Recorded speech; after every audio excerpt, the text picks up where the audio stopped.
Bonjour, nous sommes toujours au module technique de communication qui est un module de S2. La partie enseignée appartient au sous-module technique de communication, deuxième leçon. Comme nous avons vu à la première leçon, ce cours-là est divisé en 3 sections.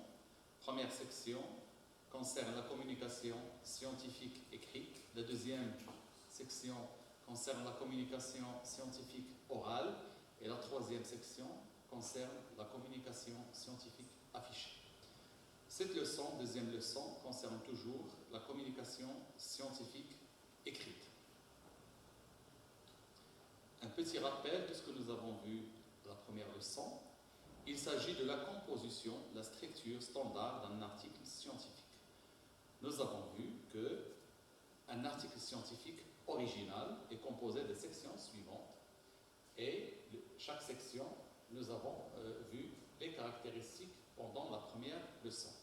Donc, il s'agit du titre, ensuite les auteurs, troisièmement, le résumé ou bien l'abstract en anglais, la partie introduction, la partie méthode, matériel et méthode, partie résultat, partie discussion et conclusion. Nous avons passé en revue ces différentes sections lors de la première leçon. Ce qui nous reste maintenant, c'est parler de la section bibliographie et c'est l'objectif de cette leçon. Alors, à quoi ça sert une référence bibliographique? Tout simplement, ça sert à justifier tout fait annoncé. C'est-à-dire que chaque idée, chaque fait annoncé dans la partie introduction aux discussions de notre article original doit être justifié. Justifié par quoi? Par un autre travail scientifique, validé et publié.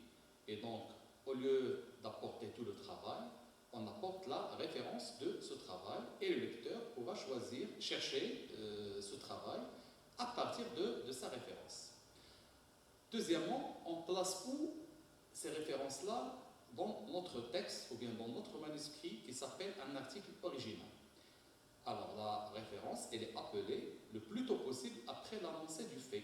C'est-à-dire, si je suis en train de rédiger la partie introduction, si j'avance dans mon introduction un fait, un chiffre, une association, une mesure, je dois la justifier. Alors, immédiatement après avoir annoncé le fait, c'est-à-dire l'idée que j'ai transcrite dans mon article, j'ouvre une petite parenthèse et je mets le numéro de la référence en question. Je rappelle que les références peuvent être mises dans la partie introduction, dans la partie matériel et méthode et dans la partie discussion. Donc, pas de référence dans la partie résultat. Ni dans le titre, évidemment, ni dans la partie résumé. Alors, une fois que nous avons mis les numéros des références dans notre texte, alors ces références-là seront mises ensemble dans la dernière section de mon article qui s'appelle références bibliographiques. Donc, ils sont donnés en fin d'article et ils contiennent la liste des articles cités dans le texte auparavant. Évidemment, avant de rentrer en détail sur cette question de référence, il faut préciser une chose, il faut insister sur la qualité de ces références. Et donc, pour que nos références soient de qualité, il faut insister d'abord sur 2 types d'erreurs qu'il ne faut pas commettre. D'abord, il faut bien transcrire le libellé. Donc, il y a une façon standard d'écrire la référence. Il ne faut pas l'écrire de façon maladroite ou erronée. On va voir un peu la structure standard d'une référence. Deuxième type d'erreur, c'est une erreur de fond. C'est-à-dire que dans la citation du contenu, la pensée des auteurs est mal interprétée. Autrement dit, ce type d'erreur survient quand on justifie un fait annoncé dans notre texte par une référence qui ne parle pas de ce fait, mais d'autre chose. C'est-à-dire que nous avons mis une mauvaise référence. Alors, pour revenir aux références bibliographiques, quelle est la structure d'une référence? Autrement dit, comment elle est écrite et comment elle est... En fait, c'est un code, si vous voulez, c'est un codage, c'est une information codée. et donc il y a un système qui permet de décoder cette référence. Ce système s'appelle, en fait, il y a plusieurs systèmes, il y a beaucoup de systèmes, mais le système le plus utilisé, et pour ne pas vous diluer avec beaucoup d'informations, on utilise le plus souvent ce qu'on appelle un système Vancouver, qui est un système numérique, séquentiel, qui permet de coder la référence, et par la suite, une fois que nous connaissons un petit peu ce que ça veut dire ce codage, en lisant une référence, on pourra, retrouver la référence dans les moteurs de recherche, et deuxièmement, on va comprendre qu'est-ce que ça veut dire cette référence. Alors, il faut préciser une chose, c'est qu'il y a des logiciels spéciaux qui peuvent traiter ces références dans notre texte à notre place, corriger la forme et également corriger l'emplacement. Et si par exemple on met une référence dans le texte, il sera systématiquement ajouté dans la section référence à la fin, donc ça nous facilite beaucoup le travail. Ces logiciels sont importants à connaître. On va programmer un séminaire dans l'avenir qui traite de ces logiciels, Zotero ou bien EndNote. On va choisir l'un des logiciels. Et donc, ça va être très utile pour vous, notamment en tant qu'étudiant, quand vous allez commencer à rédiger votre thèse de médecine. Alors, c'est quoi le système Vancouver? Alors, dans le corps du test, c'est-à-dire comment on va numéroter ou bien comment on va mettre la référence, on va tout simplement mettre un numéro arabe. Si on met une seule référence, on va mettre un seul chiffre, c'est-à-dire 1 par exemple. Si on met 2 références, on va mettre 2 chiffres. L'exemple ici, c'est 3 et 7.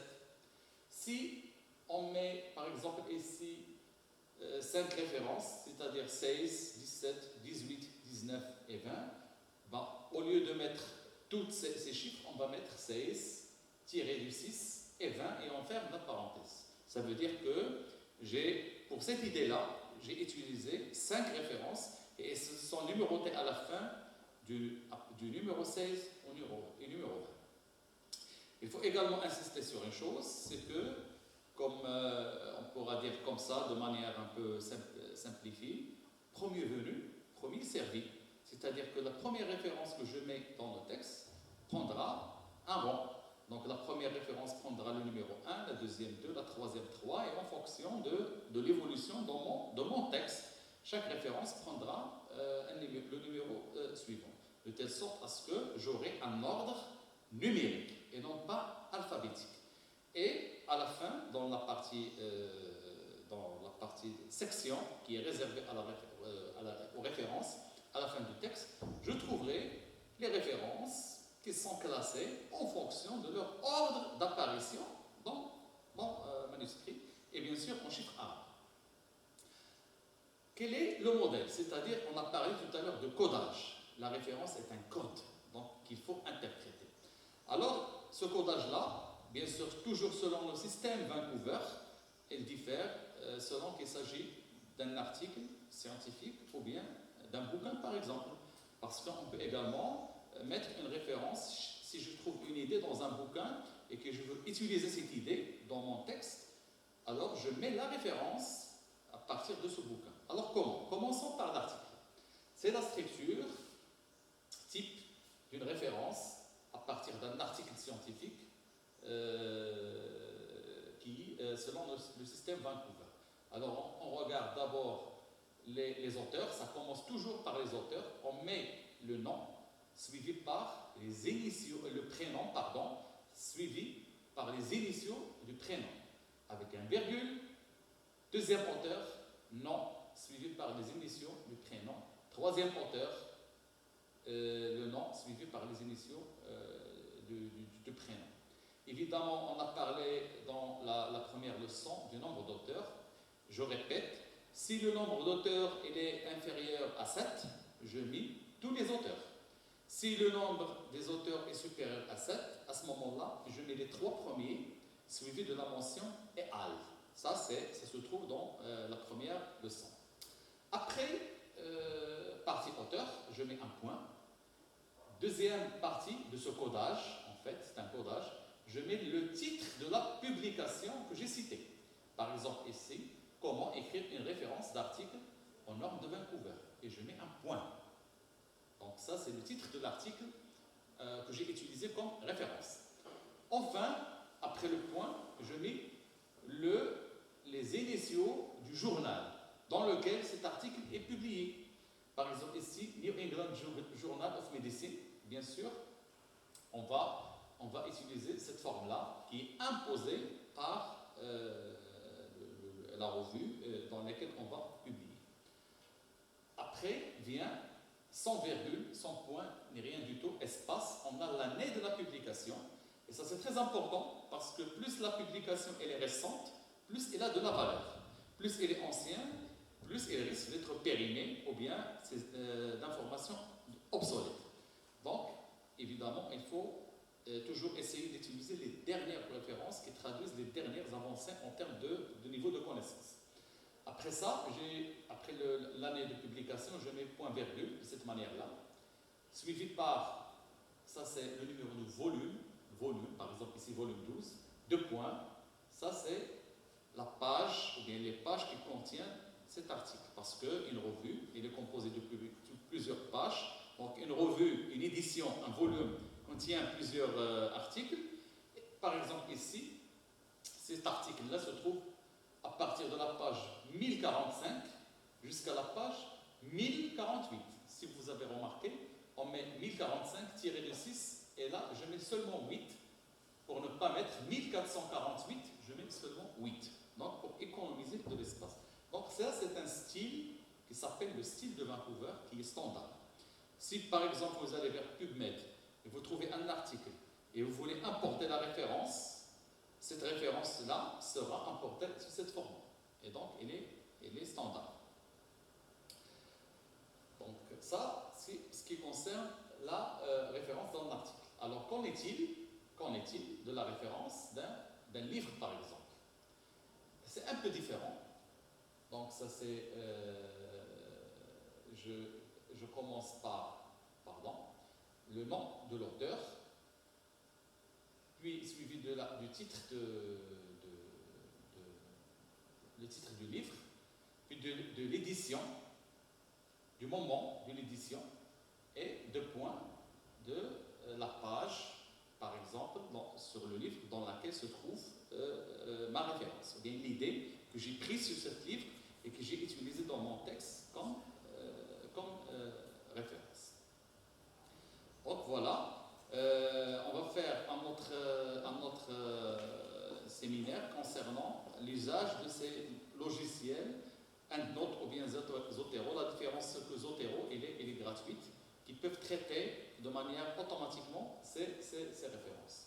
Donc pour terminer cette leçon, je rappelle, grosso modo, les différentes sections qu'il ne faut pas oublier d'un article original scientifique. 1, c'est le texte. Le titre, pardon. 2, c'est les auteurs. 3, c'est le résumé. 4, l'introduction. 5, matériel et méthode. 6, résultats. 7, discussion. 8, conclusion. Et 9, bibliographie. Dans cette dernière se trouvent toutes les références qui ont été mises dans la partie introduction, dans la partie matériel et méthode et dans la partie discussion. Et je vous remercie.